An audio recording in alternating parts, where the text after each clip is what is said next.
Ministre de la République islamique de Mauritanie, cher ami et frère Mokhtar Ould Ndiaye, messieurs les ministres, directeurs généraux, membres de la délégation, monsieur le Premier ministre, messieurs les membres du gouvernement de la République du Sénégal et tous chers collaborateurs, c'est avec beaucoup de satisfaction que nous accueillons aujourd'hui le Premier ministre de la République sœur de Mauritanie. Cette visite fait suite à mon déplacement à Nouakchott il y a un an, pratiquement jour pour jour. Visite qui nous avait permis de poser les jalons d'un raffermissement de la coopération entre nos deux États et entre nos deux peuples. Je voudrais donc, au nom du président de la République, son Excellence Bassirou Diomaye Diakhar Faye, du gouvernement, de tout le peuple sénégalais, adresser nos remerciements les plus sincères, les plus profonds. D'abord à son Excellence, Monsieur le Président Ould Ghazouani, qui a bien voulu autoriser cette visite. Nos remerciements à notre homologue, le Premier ministre Ould Ndiaye, à toute sa délégation, à tout le peuple mauritanien.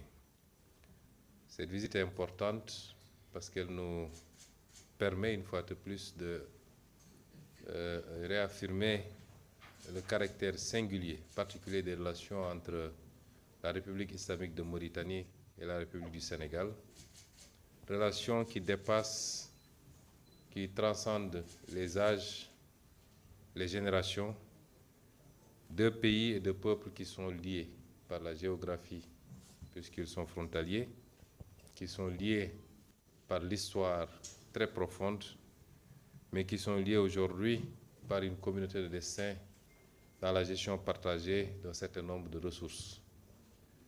Elle est importante, cette visite également, en ce qu'il nous permet de réactualiser un certain nombre d'axes de coopération qui ont été retenus l'année dernière à Nouakchott, d'abord entre les présidents de la République, mais de manière opérationnelle par les deux gouvernements, dans tous les domaines qui ont été traversés par la lecture du communiqué conjoint. Vous le savez, nos deux pays partagent énormément de choses. Et je disais tout à l'heure à son Excellence le Premier ministre que même le Seigneur nous contraint à travailler ensemble, à œuvrer ensemble. Il nous a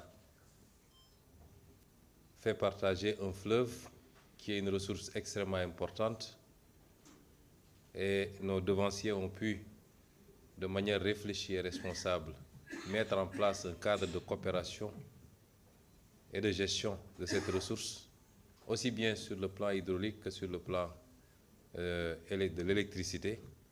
Et ça a donné l'organisation que nous connaissons, qui est une organisation presque unique en son genre dans le monde de l'OMVS. Mais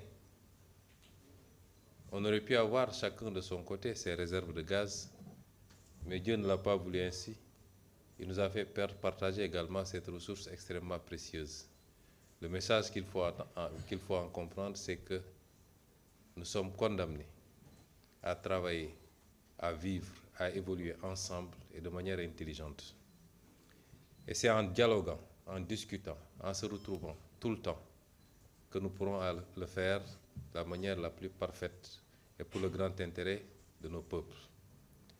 Je me réjouis de cette visite et de la séance que nous avons eue tout à l'heure, parce qu'au-delà des questions classiques que nous avons eu à traiter sur les thématiques de la pêche, sur la thématique de l'élevage et de l'agriculture, la gestion des ressources naturelles comme le gaz, la question de l'installation ou de l'implantation de nos peuples, de nos populations respectives de part et d'autre, pour des soucis professionnels, pour des soucis éducatifs, pour des besoins divers du moins. Les questions classiques que nous avions l'habitude de traiter, nous avons pu les passer en revue. La gestion de la frontière, j'allais l'oublier. Nous avons pu passer en revue toutes ces questions, les questions infrastructurelles avec l'ouvrage extrêmement catalytique du pont de Rosso, l'avancée significative sur la rupture de charge qui aujourd'hui est derrière nous, c'est des acquis substantiels qu'il faut consolider, qu'il faut continuer à consolider. Et les deux parties ont réaffirmé leur ouverture et leur volonté à continuer à y œuvrer, à y travailler inlassablement. Mais ce que je retiens et qui est plus important, c'est la volonté réitérée d'avoir une vision stratégique de gestion de nos relations et particulièrement des espaces transfrontaliers. La Mauritanie et le Sénégal partagent une frontière qui est essentiellement fluviale, mais qui est terrestre également pour un petit bout vers l'océan Atlantique. Cet espace ne doit pas être conçu comme une rupture, c'est un continuum entre les deux pays. Et nous avons émis le souhait partagé d'avoir une vision commune de ce qu'on veut faire de ces espaces, de mettre en place des équipes privées et publiques, privées comme publiques, pour travailler à la définition d'orientation stratégique de gestion de ces zones. C'est des zones extrêmement riches, avec un potentiel hydro-agricole extrêmement important, j'allais dire hydroélectrique, un potentiel agricole dans tous les sens du mot, un potentiel minier avec le phosphate de part et d'autre, à Matam comme à Bokol,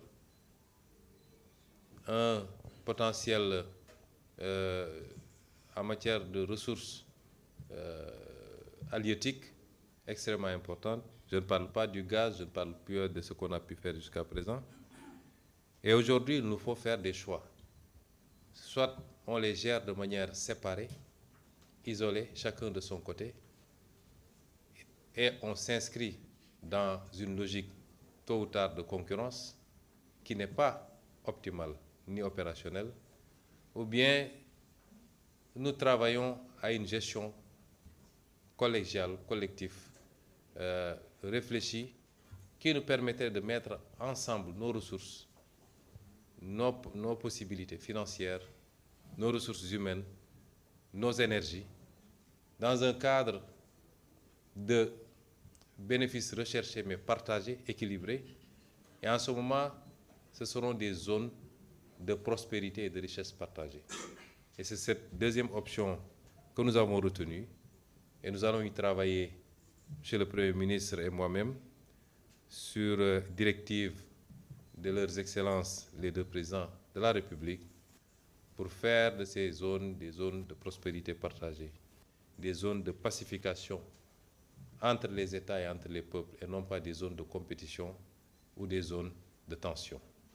Et cet aspect extrêmement important à retenir de cette visite, je voudrais réitérer tous mes remerciements à l'endroit de Son Excellence, Monsieur le Premier ministre, et toute sa délégation, et lui assurer de l'ouverture et de la disponibilité du Sénégal à aller chaque jour un peu plus loin dans notre collaboration avec la Mauritanie, comme avec tous nos voisins, comme avec tous les pays africains.